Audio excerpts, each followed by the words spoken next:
All right, we'll go ahead and call this meeting to order. 5:02. First order of business is the Pledge of Allegiance. So please join me.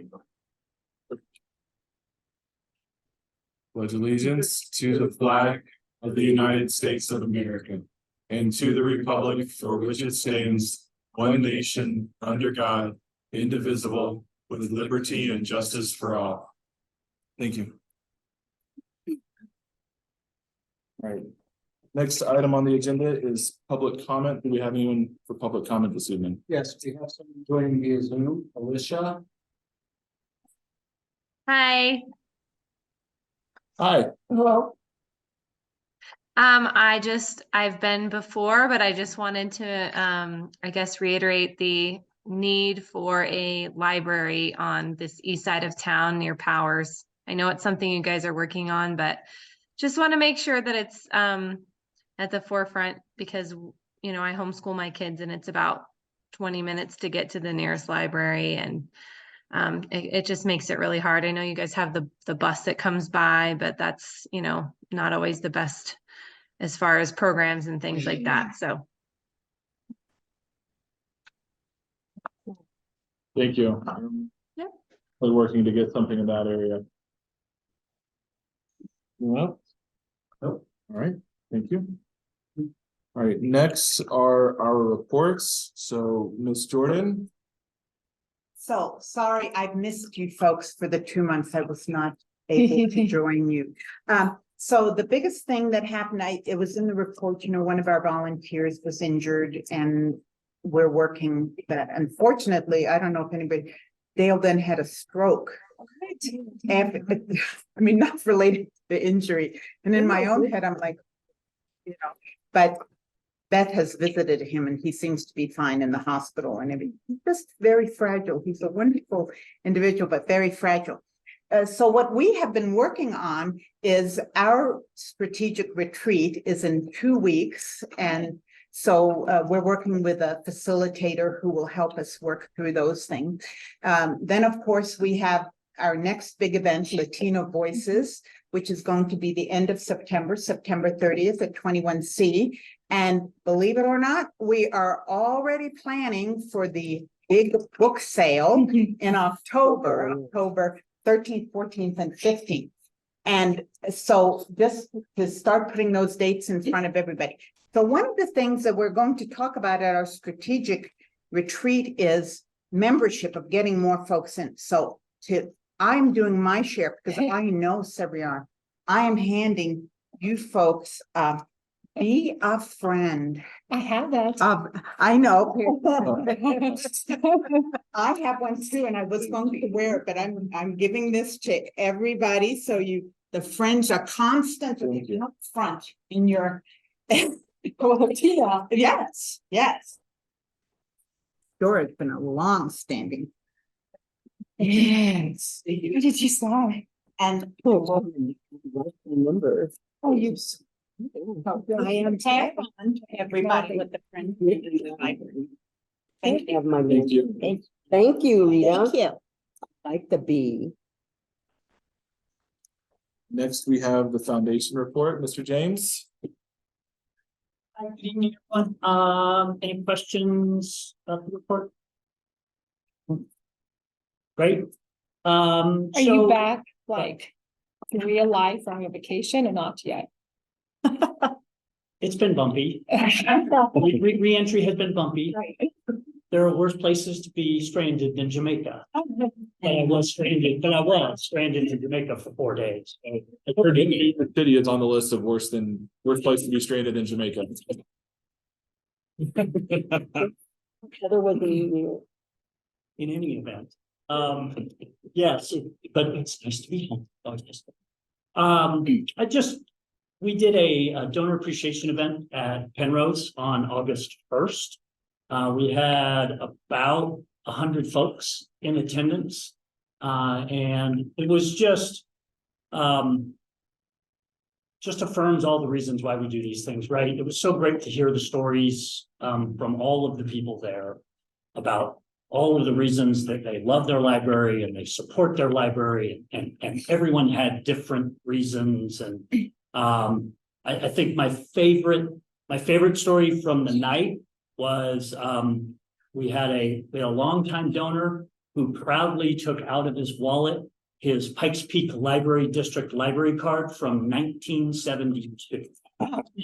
And he said his wife is always on him to get a new one, and he's like, nope, I don't need a new one. I have this one. He said, and it's the best card I have in my wallet. And so just a big shout out to we gave tours of some kind of behind the curtain look at some of what is to be found in the vault and special collections, and a tour of regional history and genealogy, as well as the Rob Hilbert Nonprofit Resource Center. I think everyone really enjoyed and learned something new about programs and services that we offer. Want to give a shout out to our security folks and our facilities folks and our regional history and genealogy folks who were the ones who gave the tour, and they did a bang up job. So I couldn't have done it without them, but it was a great evening. Great. Thank you. Financial reports, Mr. Green. Good evening, everyone. Hello. July ended, as we look at the PPLD as a whole, revenue, we're at about, I think it's about 94% of our budgeted number at the end of July. And as you can see, the total operating revenue for the month has started tapering off because our second largest deposit and tax payment or revenue is in the month of July. That's when we get the money, but it gets recognized in June. Expenses are hanging in there with the variance. I am getting closer to having that trended a little bit better than just a straight line. But basically our revenue will, if we hit our target, we've only got 6% of our revenue left, and we're at about 50% of our expenses. So those will continue to spend out to the end of the year. So that big impact on fund balance is kind of a moment in time without all the spending that we will have by the end of the year. Looking at the general fund, of course, the revenue is same number. All of our departments or areas of emphasis are doing well and still seeing it looks like a little bit of overspending on intergovernmental, but it's actually from shifting things around to the self-insurance fund. The designated funds, that's also a function of the revenue that's coming in above, so you don't get to see the match there on that line.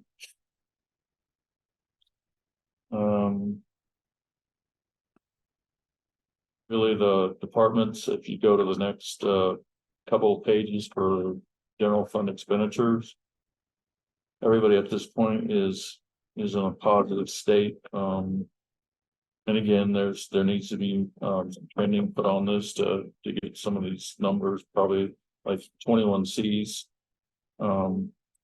probably not up at this point $100,000. And as I get that trended out a little bit more, that'll probably correct.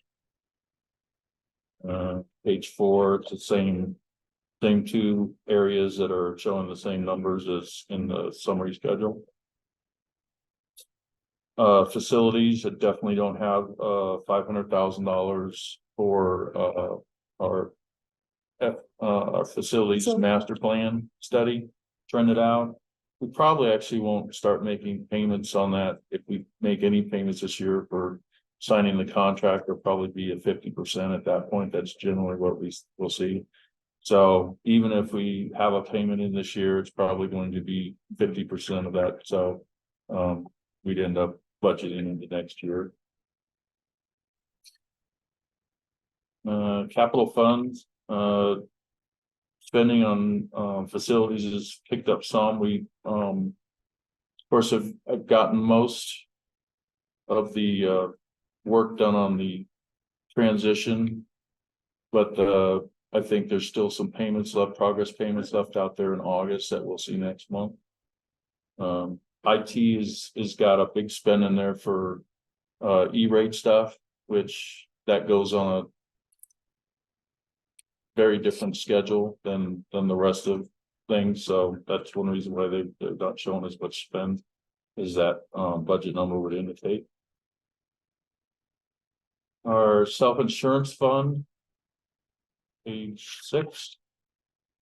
We're down a little bit on the revenue. Again, I'm looking at the employee contributions. I think part of that was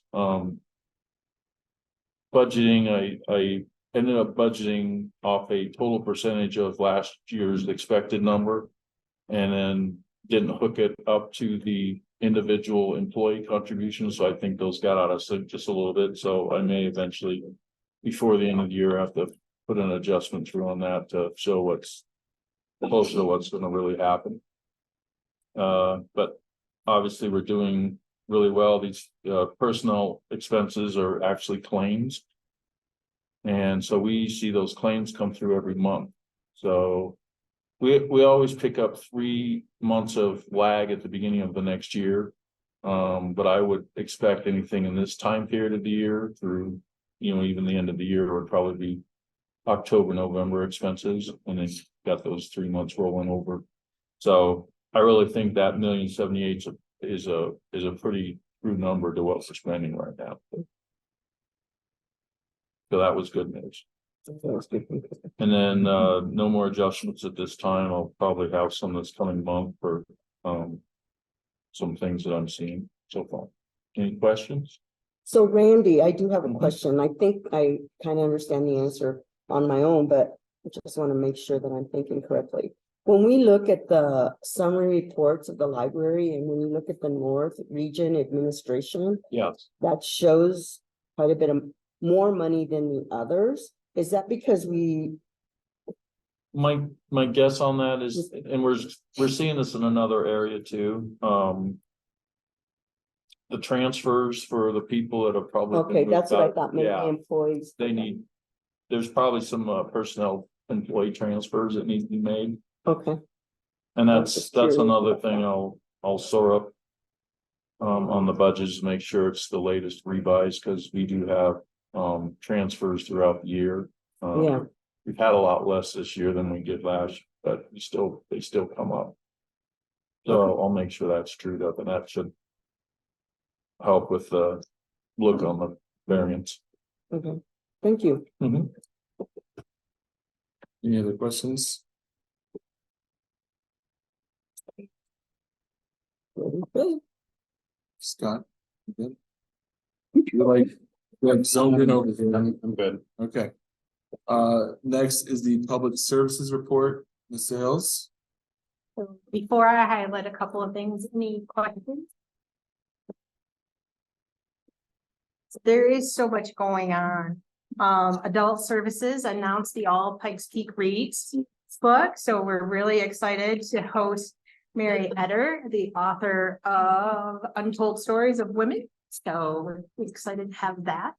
Regional History and Genealogy, Jamie Wagner hosted the Photo Voice We Have a Story class. And so that exhibit will open sometime in September, and it intends to travel throughout 6 branches in the district. And the other thing we're excited to announce, just as a reminder, Americans and the Holocaust exhibit, our ALA exhibit, is coming. It'll open the first part of September, right after Labor Day here at East. So hopefully we are the only library in Colorado to host that exhibit. We actually received that award to host, and then the pandemic hit. And so it's taken a couple of years to move that forward. So it is coming, and they have done an outstanding job. We've heard from a lot of schools that intend to bring school groups for that tour. So we expect a lot of traffic, don't we, Gigi?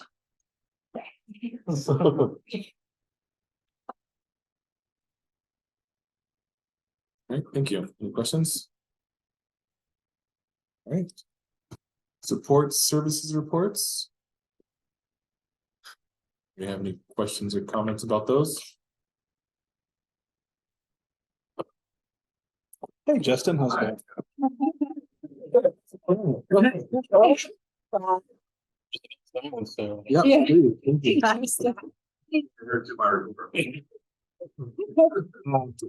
So I saw the good news about the meters. Yeah. at Penrose, so that's good. Have we had any problems since? Question. Oh, okay.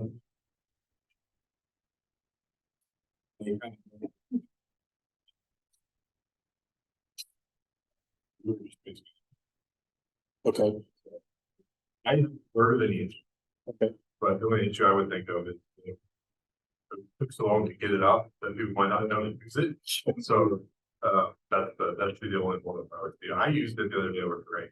Okay. And I tried to make it well, our library card, and it worked great as well. So, Okay. yeah. That's pretty cool. I mean, Michael Dragner is. Yeah, I saw that. totally there, so. I don't know if Mike's, can you hear me, Mike? There you are. I can hear you. All right. Any problems that you know of? We have come across one problem on the staff side. We haven't had any issues reported with public use of it. Currently, the Colorado Springs Parking Enforcement is issuing warnings. So they have actively started patrolling and they're issuing warnings for folks in the lot, but that will cease here shortly and they will go to actual citations.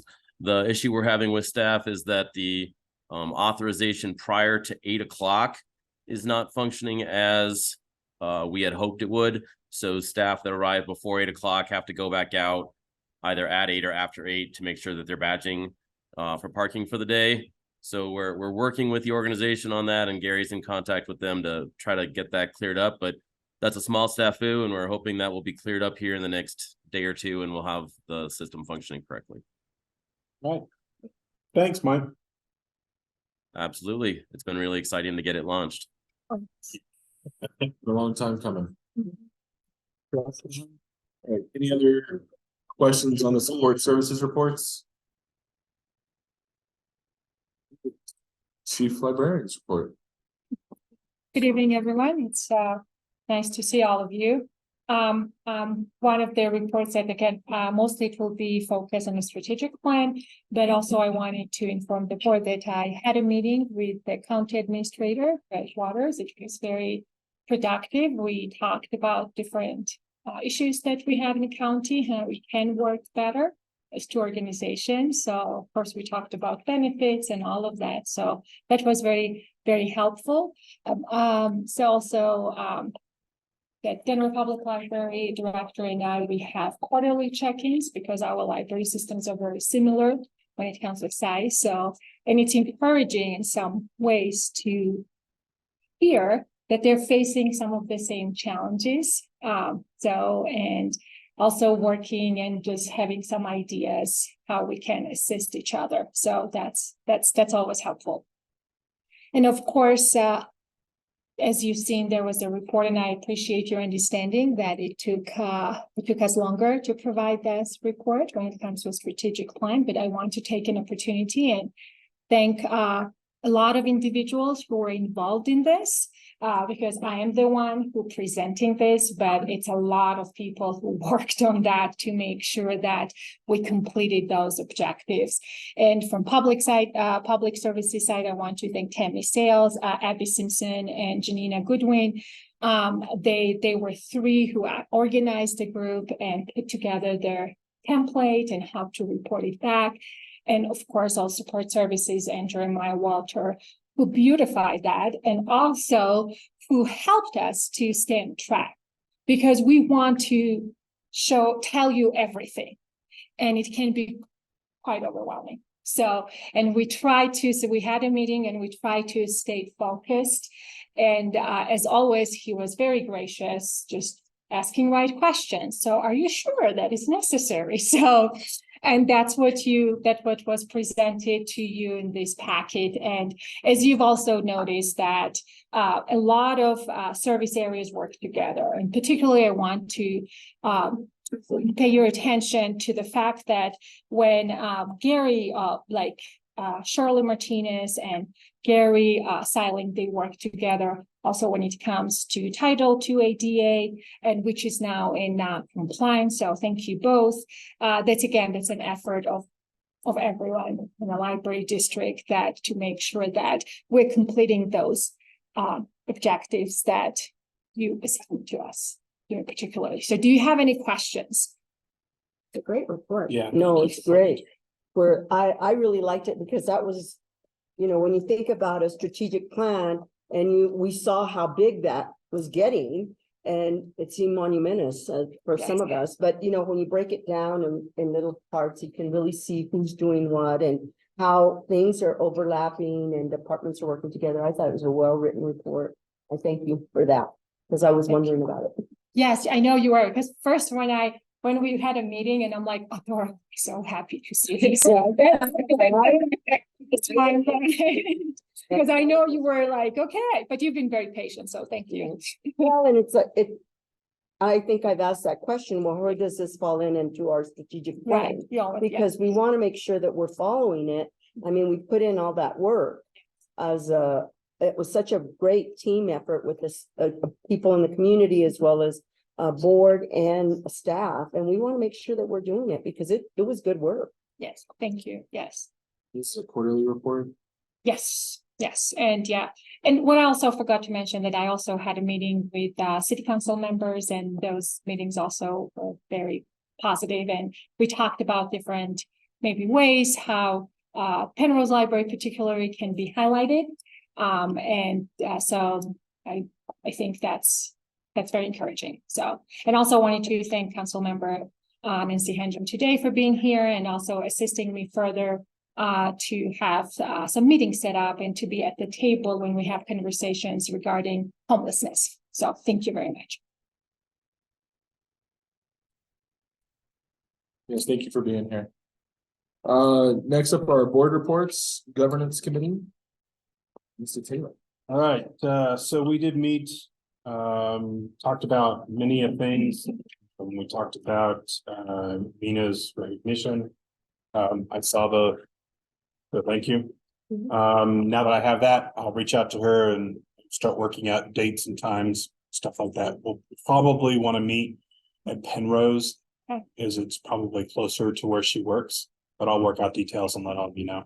Okay. Board vacancy, I did see all the wonderful posts. So thank you, there you are. For putting all that together on Facebook and website and all that fun stuff. So that's great. I'm glad that that's out there. We talked about that as well. We're still on track. I believe, is it September 1st that we're looking at, or is it the 9th? I can't remember if it was the 1st or. Closes on at midnight, September 10th. Okay, which is the Sunday. Right. Okay. And then in September, I'm not sure how we might have a little separate meeting for governance to kind of go through those applicants, because I want to kind of get going as soon as possible. I'll also provide an update to the city council and the commissioners as well, just to kind of let them know how many applicants we have and what our current processes are and stuff like that. But hoping that we can try to get somebody in place on January 1st. Besides that, talked about the board retreat. All of the board members should have gotten a email from Laura. Thank you, Laura, for doing that with the agenda. And I'm pretty sure we sent that to the friends and the foundation as well, right? So all of you guys have gotten the agenda. We are going to have Robert's Rules of Order training in the morning, along with some other things, which I don't have the thing in front of me right now. So I'm glad everybody else has it, but I don't.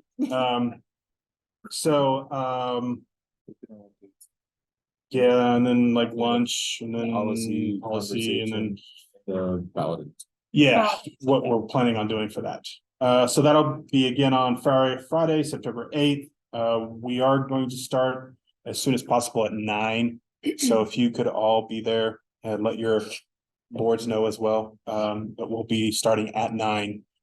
Then we'll talk about the CEO goals here shortly. And that's pretty much it. We did talk a little bit about the conflict of interest policy, but that's kind of for next year's, since everybody should have filled that out already.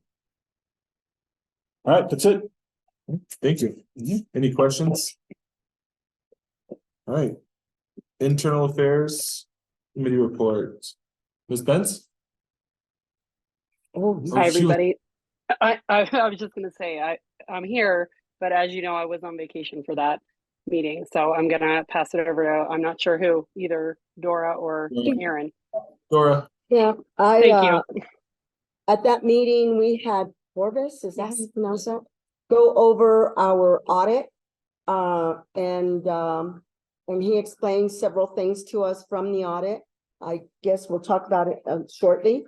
But we look good, which is a good thing, where our audit came out very clean, so that's a good thing. That's all we did. Yeah. We left. Any questions about that? I think most questions around that will be Yeah, they'll be. answered shortly, so. Great, thanks. Next is Public Affairs, Ms. English.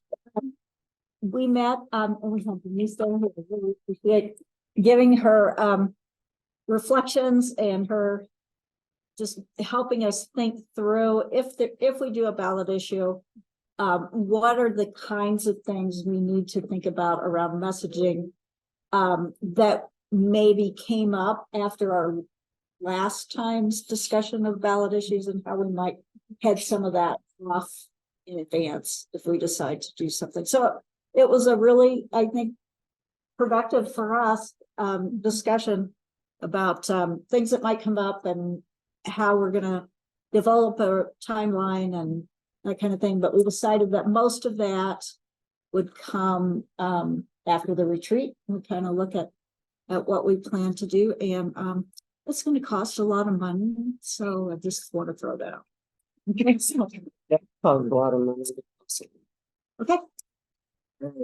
Next up are our liaison comments. Ms. Hingham is with us today instead of being on screen. It was delightful to have you here. Thank you. Thank you. I'll stand up so anybody want to see me. Happy to be here, by the way, and I have not been in the East Library in way too long, so it's really fun walking in the door and seeing how many people are walking in and out, just like so highly activated. It's awesome. I think what I would share with you all actually is to let you know that just this last Friday, City Council had a retreat with our mayor. And since I've been on council, we've had mayor retreats with council.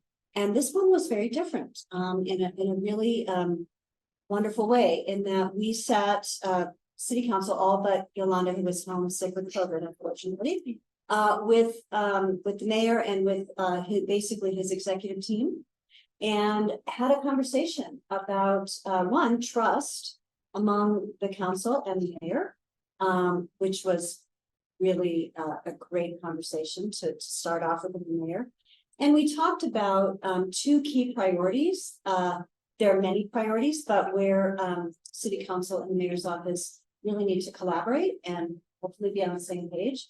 And they were public safety and really essentially growth, or what does growth look like, responsible growth look like. And it was just happy to share with people more in detail if you want to learn more about those conversations. But I think you should feel very encouraged by that, the conversation that we are working very collaboratively together. Even though there are some things where there are some differences, and you may have heard about those in the news maybe. I know it's something we're going to be voting on Tuesday related to public safety and ballot initiative for training for our police force. But nonetheless, very good conversations, and I thought that would be of interest to you. I'm not sure.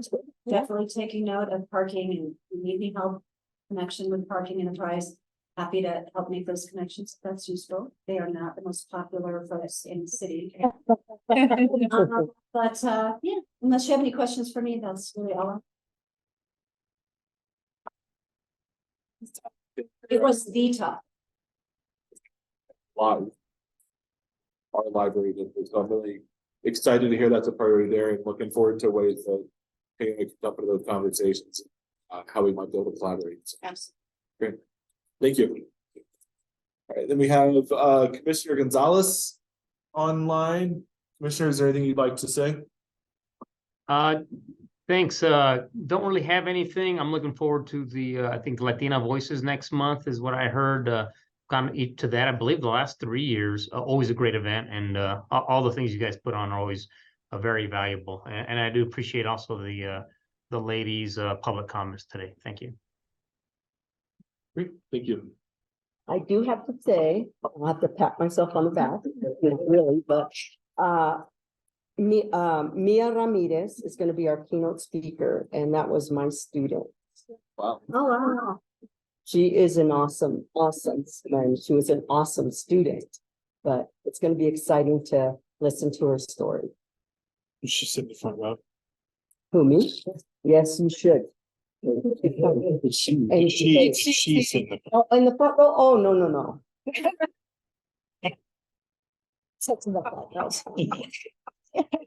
Even my students have told me not to sit them in certain areas. No, Mia was a very good student, though. She really was. I'm excited to hear her. All right, next are trustee comments. So, Dora, you kind of kicked us off there. Anything else you'd like to? Gosh, and I don't even know. I was invited to a luncheon yesterday, and Shirley was there. It was called Accolades for Women. It is put on by the.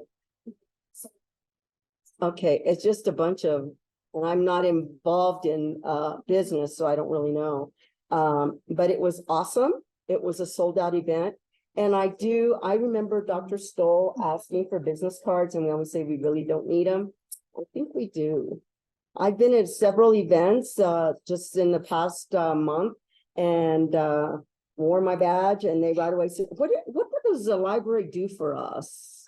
And do you have a card? And I didn't have one. So I think as we look to what we're going to do, if we go forward with any type of ballot initiative, we probably want business cards. I think we should just give them Tayana's cards. Oh, I could. Yeah. But it's really interesting to hear. I mean, there are people that just don't know what we have available.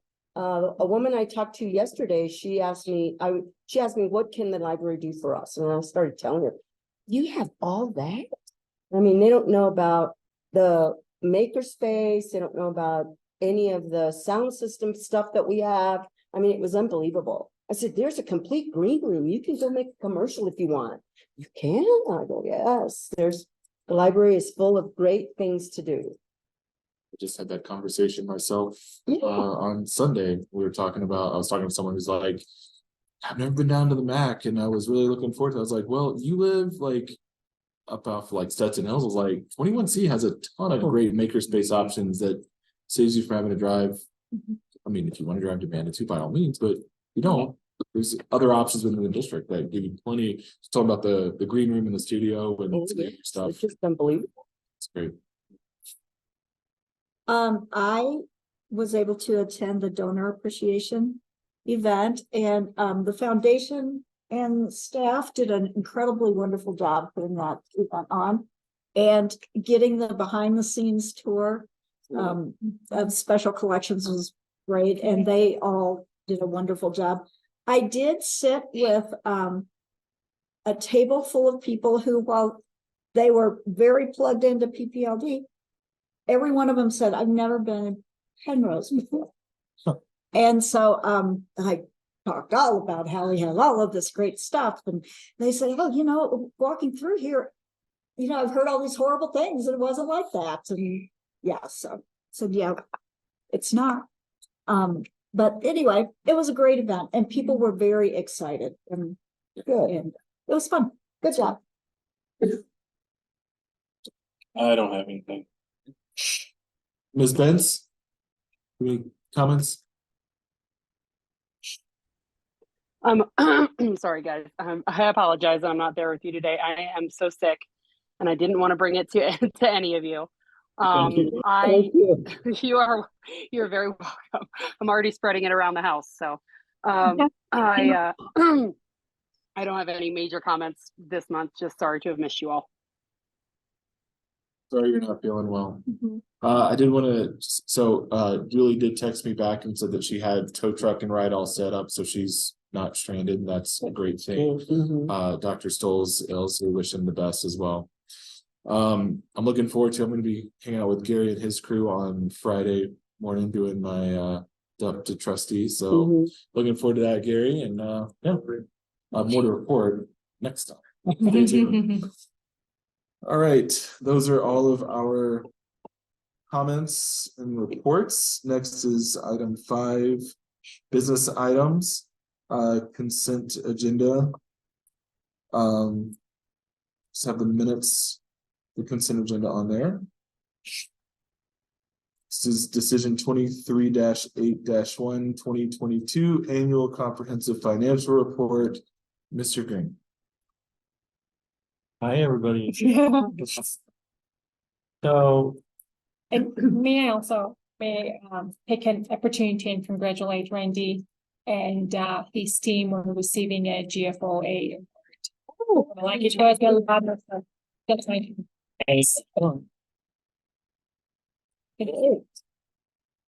so I'm gonna start where our audit director started. He of course stresses their results of the audit and their required communications to the board, and that's what this first landscape kind of report is intended to do. So things like I'm going to highlight things. I was going to joke and say, hey, do you guys have a lot of time tonight? Because we have 155 plus pages. Yeah, can we get some coffee going? Big time copy. No, we'll do highlights. So he talked a little bit about what their responsibilities are versus ours, and their main thing in coming in is to express an opinion on our financial statements, and that they're issued by management, obviously not them, and that they're prepared in accordance with GAAP. We're specifically governed by government Gatsby, but it all falls under GAAP. And then as far as their auditing standards, all accounting firms that do that work are required to follow a standardized generally accepted audit standards. And actually those are issued by the Comptroller General of the United States, which kind of makes sense as it's has to do with government. And he talked a little bit about when they come in, they do a lot of sample testing, and that's what Kim and I and the rest of the finance department experience when they come in. They obviously, I mean, they would be charging us hundreds of thousands of dollars if they came in and looked at every single transaction. So what they're trying to do is statistically figure out from their sampling if they're getting a reasonable look at what we're doing. So they just make a point to remind everybody we can't look at every detailed transaction, but they've got audit tests not developed by them. It's kind of an industry standard, so it gets a lot of attention, and it's looked at by a lot of different people. And our responsibilities, that would be page 2. I'm not going to go through all of them, but the letter attached to this is what we are owning as our responsibilities, and having the statements and the information that's made available, and we're being obviously truthful and disclosing everything that they either ask us about or we think they need to know. Like if we have a potential lawsuit pending, I would disclose that to them, in that so they know about it, and it's not a surprise down the road, something to that order.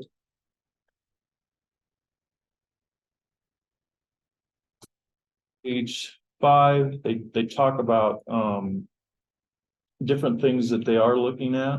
So one of our significant accounting policies, we don't normally have these, but Gatsby 87 leases. I know Tana's talked to some of you about that, and it was the first year it was required was in 22. The adoption date was January 1st of 22. So basically, all of our leased expenditures had to be looked at, and the only thing we lease are buildings. We lease 8 buildings for library space. They actually had a spreadsheet with every question that is being asked by that standard, that basically we had to go through and answer it and then drop in the lease payments, and it would tell us based on a discounted rate. And I think we went with 2% because we don't have any debt, so we really don't have anything to weigh it against, and that seemed like a reasonable number for us. But in doing that, we came up with what the principal amount of those leases would represent and what our interest would represent. And so that you'll see that later, that stuff got recorded on our government-wide statements. And the government-wide statements, I'll talk about that a little bit. Those are full accrual basis statements. Whereas the governmental funds, we talk a lot about general funds, capital funds, the self-insurance fund. They're more focused on spendable resources. So in fact, anytime we buy a capital asset on the government fund, it gets recorded as an expenditure. On the governmental or government-wide statements, it gets recorded as an asset and depreciation. Yeah. So basically with I guess with the governmental fund, we're trying to have a picture of this is what is available for us to spend.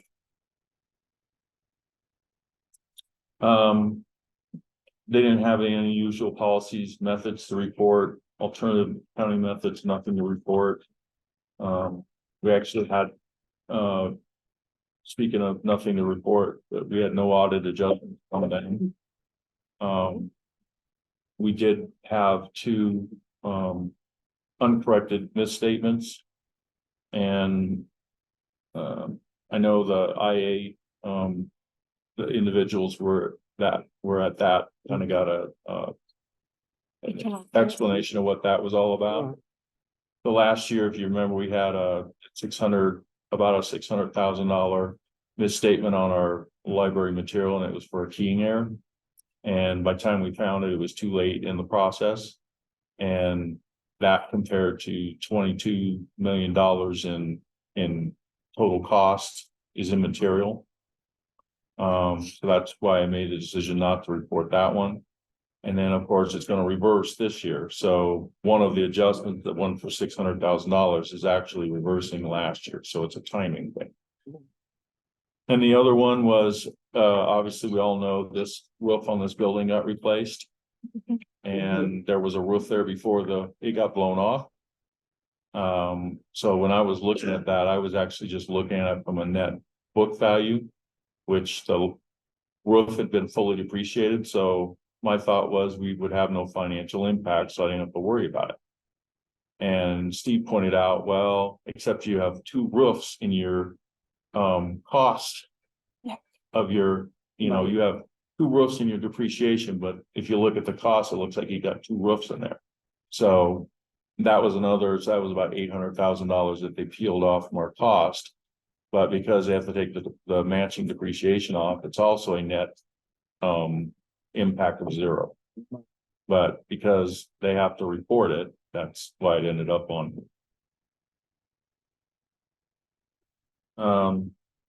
They did note that, so after we gave them the trial balance, we were still passing them information and reconciling some things. So in my experience, that's pretty common to have at least some of that stuff from year to year, depending on staffing and all that stuff. You may have more than others, but they don't look at those as adjustments. They look at that as management telling them this is the number that should be there, and they'll make an adjustment on a schedule that they use to track that stuff. It's pretty much if we tell them about something, they don't consider that an audit adjustment. Now, I don't think any of those would have been considered material in any way. So I don't know quite how they look at that, because we didn't talk about any of that. But that's kind of what they've told me, is if you guys tell us about it and it's a correction you found, and we don't find it, then we don't consider that an audit adjustment. I'm not gonna go through the management representation letter. The adjustments I talked about are on the schedule. I apologize for the, you got to put on a magnifying glass to see that back one, but it's basically a summary of the two adjustments. Yeah. Are there any questions about that part of the conversation? Oh, and I guess I should have stated this up front. So it's coming in the ACFR. We did get as Dora indicated a clean opinion, an unmodified clean opinion, which of course that's what we're always striving for. So going to the actual report, I'm going to hit highlights, obviously. And a lot of them are actually going to be in the management discussion and analysis. That is actually a fantastic tool for kind of breaking down the numbers into more layman terms of talking about numbers. There's one sheet in there, it's just riddled with numbers, which I think for most people would probably put them to sleep, but To you and your team, so. yeah. That's not important. So page 23 of this report. I have it at home. Before I touch on that page, there is a part at the beginning I just skipped over. But just to give you an idea of what that's for, that's a transmittal letter. And we're allowed to kind of put stuff in there that we want to talk about. And you'll see as you go through it, it's talking about population, it talks about growth, Yes. it talks about all kinds of things. So the delineation I'm making is we get to decide what goes in there and talk about what we want to talk about and share with people about this district.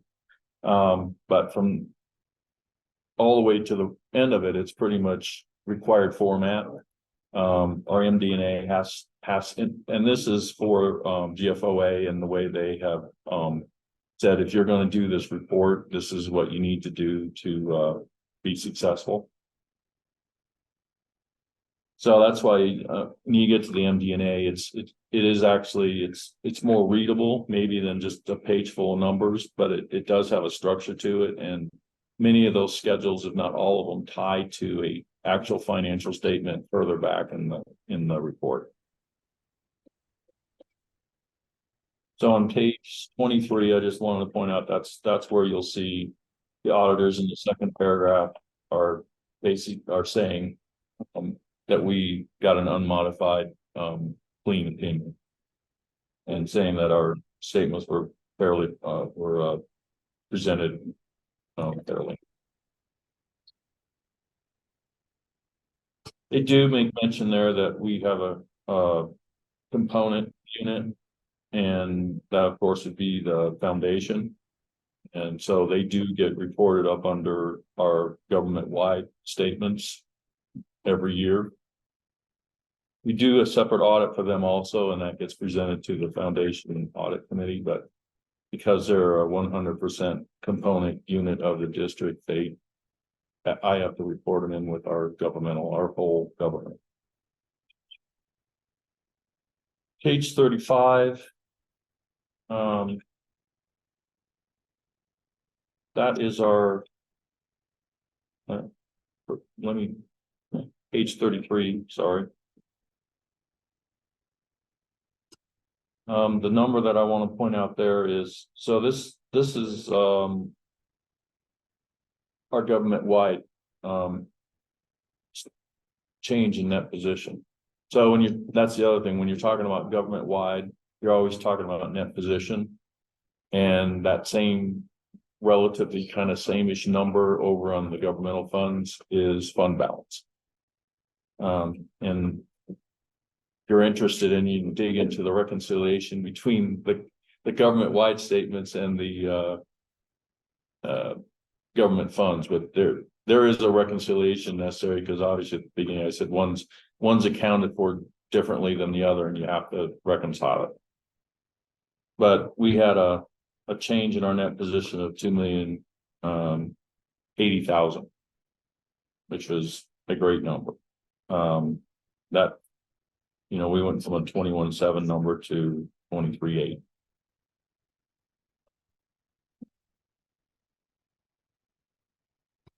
Page 34, that's showing our fund balances on our governmental funds. We had it's like about a $700,000 drop on our unassigned. Now, part of that might have been because it went to one of the other categories. Because overall, you can see there was an increase from 21 to 22. Finally, page 35, where I tried to start.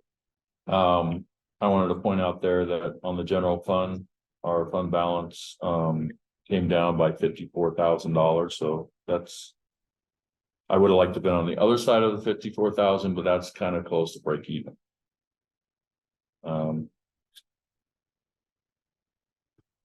Unassigned, of course, is that same $700,000, but there are pickups in the other accounts in the other areas. Page 36, I just wanted to point out,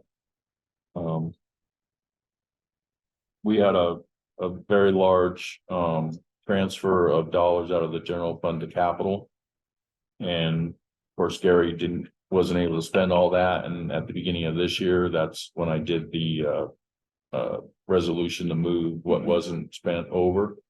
So at that time it was an estimate. I'm gonna submit another resolution to this final number, and that'll adjust or move forward to what actually happened.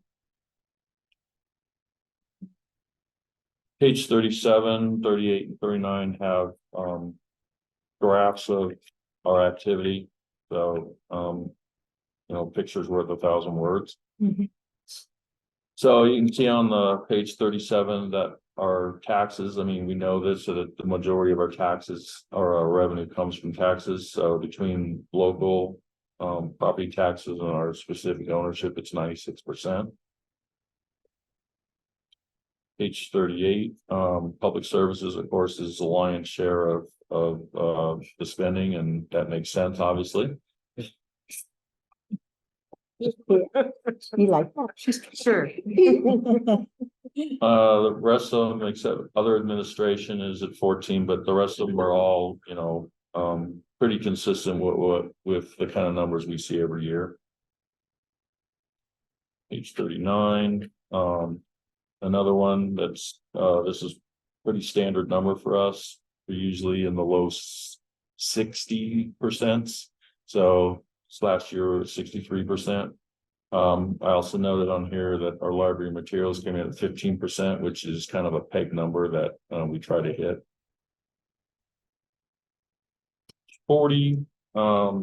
This is our general fund expenditures, and the number that sticks out is that we were $2,300,000 or so dollars under budget in our actual spending. Large piece of that was in personnel, and so in the explanation below, we're speaking to the philosophy that we carried in 22 and actually 21, 22, and probably 23 is frugality.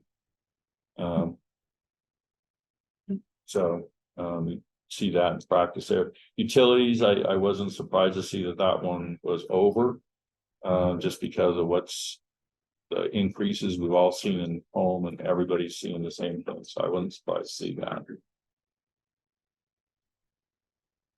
Capital assets, relatively unchanged. We about $500,000 increase, and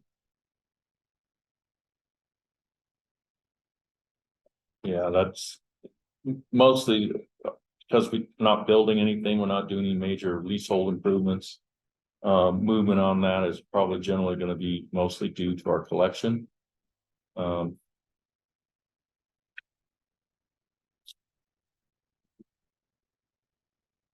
So, page 44 through, and I won't go through every one of these pages, but,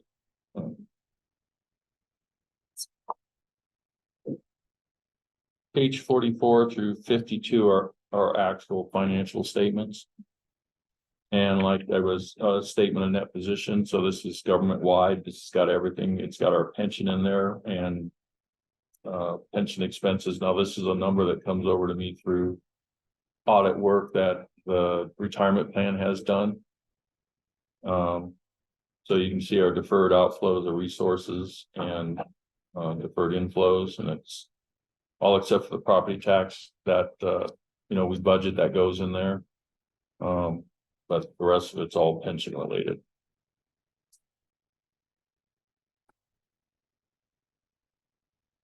Page 49, I just want to touch on our cash and investments. Again, it's strong. We ended the year with $19,466,000. And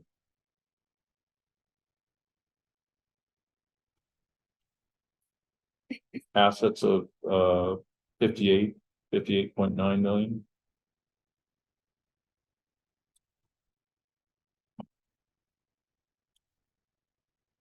Page 53. I just wanted to touch on our one proprietary fund, and this is actually our self-insurance fund. So we did end the year with $600,000 in cash and a net asset balance unrestricted of 833, so that was good.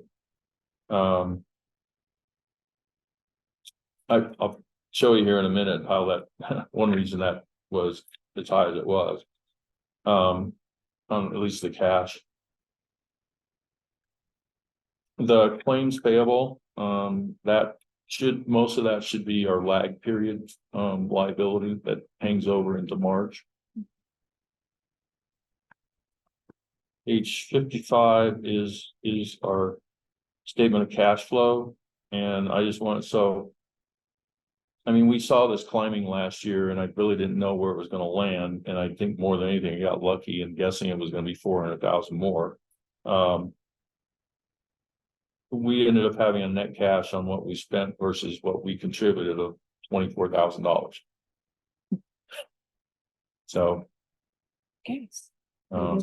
but between the claims and the administrative expenses, it was $3.1 million. So that's considerably higher than what we really ever experienced at Pikes. The rest of the reports, they are supplementary information. Some of it's required, some of it isn't. There's a whole section of footnotes. I'm not going to cover all that. I just thought hitting the highlights I did would kind of give you a good overview of what happened this year. Any questions? Good work. Yeah, and so of course, as soon as maybe tomorrow or the next day, I'll be submitting this to the state for that deadline, and then GFOA for another run at their annual award. All right, so John, your motion.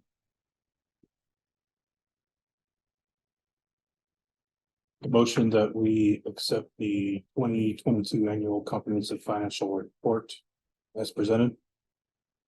I'll second. All in favor? Aye. Both? All right. Thank you. Thank you. Next is decision 23-8-2, 2024 employee benefit program renewal. Good evening. First I want to say that putting together a benefits package is a huge team effort. Randy and I work together, but also Christina Jaramillo and the HR team, Moody Insurance, our brokers, and the benefits and policy review team also get together monthly to talk about what kinds of things on behalf of staff they'd like to see. So what you see represents or put forth by a lot of folks. One of the things that I included here today was the benefits booklet, which is from this year. So those numbers and everything are from right now, but recognizing that for some, looking at it, you're used to looking at a benefits booklet, it might be a little bit easier to digest than, of course, the benefits memo, which summarizes the changes.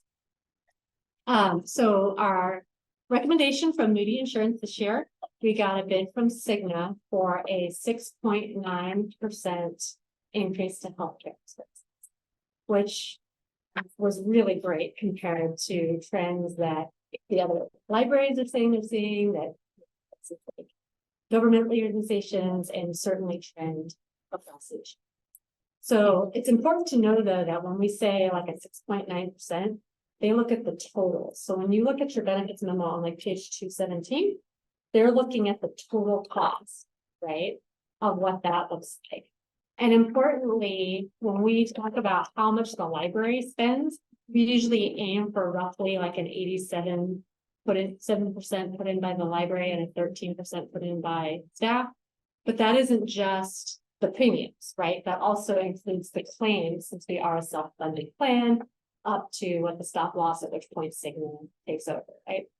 So for that 6.9% increase, it's with no changes to the plan. Same co-pays, same networks, same everything for our staff that they've been used so far. But of course, as we know, providers can jump on and off networks, so there's never a promise network, but it is the same network that they. So what you see also in the summary is that we get $7,000 of wellness benefit from Cigna. That typically is used for health incentives, like when folks go do their annual exam, they get a gift card. That also is for like a drawing that we do to try to get folks to get their open enrollment date early.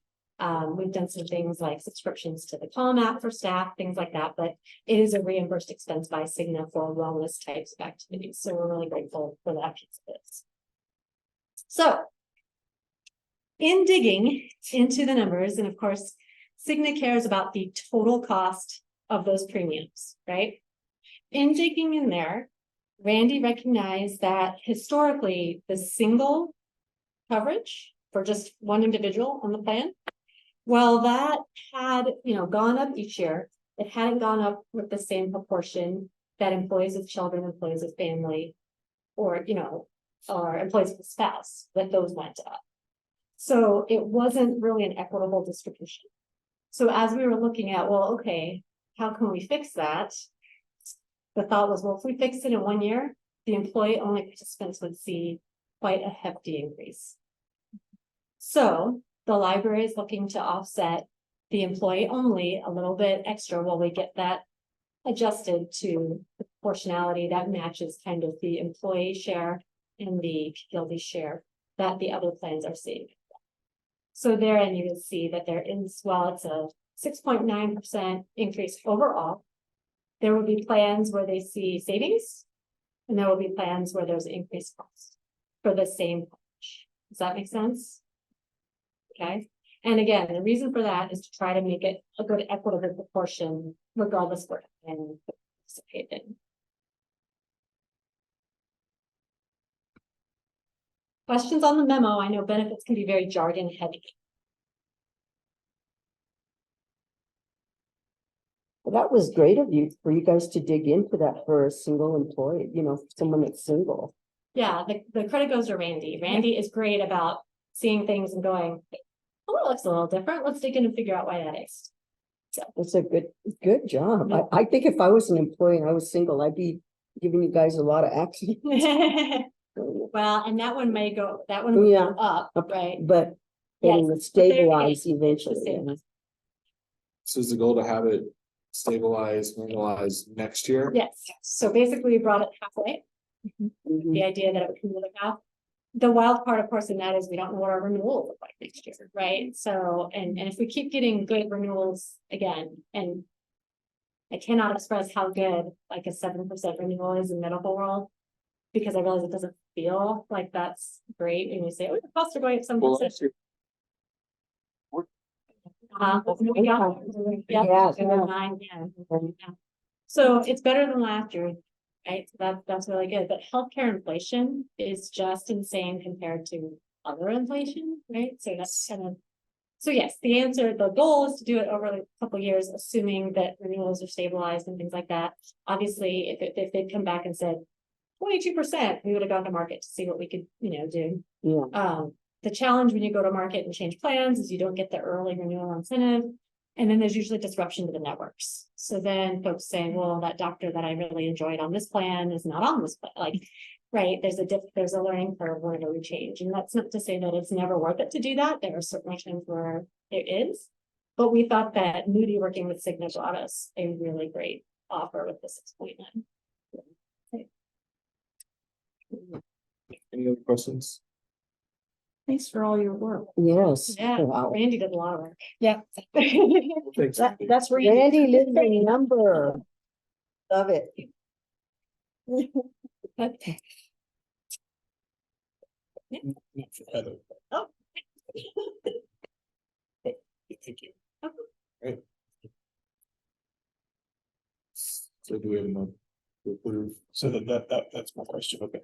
I'm assuming that based on the motion, we're accepting all of the recommendations that are built into this plan. Correct. Okay, just wanted to clarify that. Okay. That's right. All right, I'll make the motion. I'll make a motion. We accept the 2024 employee benefit program renewal as presented. Second. All in favor? Aye. Any opposed? Okay, motion carries. Next is decision 23-8-3, CEO goals. And for this, I'm going to turn this over to Scott since this came through the governance. All right, so on your packet, on the very last page, 221, there are 3 goals associated with the chief librarian. And so the first goal is to develop a stable plan for a revised pay structure with positions and salaries by October 10th. Increase staffing to cover employee gaps and branches. Consider a percentage pay increase across the board depending on available budget. It's the first goal. Second goal is deliver a balanced budget for 2024. In other words, a black budget. And the third item is engage with community leaders and elected officials quarterly and report to Board of Trustees quarterly at a board. Those are the 3 that we came up with this year. Considering it is August. So we are a little behind, but that's because we had to find an actual CEO first. So those are the 3. Yeah. Any questions about those? Well, I'll let you. Yeah, so I was gonna say, for those of you who weren't following along at home as closely as everyone else was, the reason why we're just doing this is because we didn't have a official long-term permanent CEO when we started the year. And so we hired Tayona on from the interim to the permanent back earlier in the spring. And then why we didn't do it then is we kicked the can down the road. We had lots of other business that we had to tend to. And so we didn't have time to meet as a committee up until that point. And so this is the opportunity. As Scott said, we're trying to keep these manageable and achievable goals in the next 3 to 4 months, because that's all the time that we have to finish out the 2023 goals. Any questions?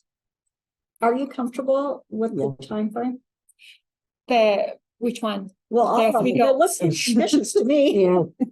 But the deadlines of October 10th, of course, obviously you'll do the budget on time, but. That was the reason, because then it should be included in the budget. That's why we had a long discussion and I wasn't able to attend the event.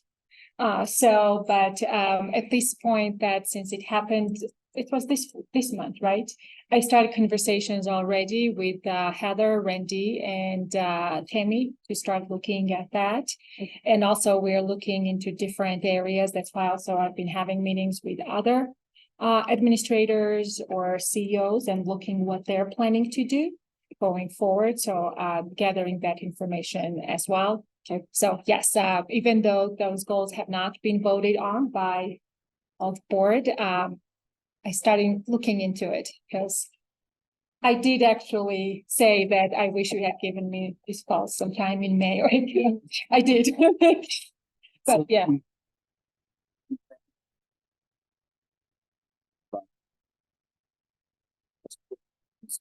What will the budget say? We'll be able to back into a plan. That's what we need to do. But because we have to have the salary schedule for next year, we had to put it on a, we had a lot of discussion. Most of the conversation around goals were around this Yeah. timeline and schedule, so. Yeah. It's a good question. That was kind of where Thank you. else. They are lucky. She- Tradition. Yeah. You can do it. You can do it. There's a big gold star. And if you need any help, Scott will be glad. I would be, On his way to Denver, he'll talk to you. I'll have my 8-ball ready to go. second one already. I've not even done anything. It's not giving it to you until you, till October 11th. All right, do we have a motion? I move that the Pikes Peak Library District Board of Trustees approve the 2023 CEO goals as presented. A second. Right, all in favor? Uh, Any opposed? All right, any additional business we need to tend to this evening? Okay. Seeing none, we'll return at 6:13.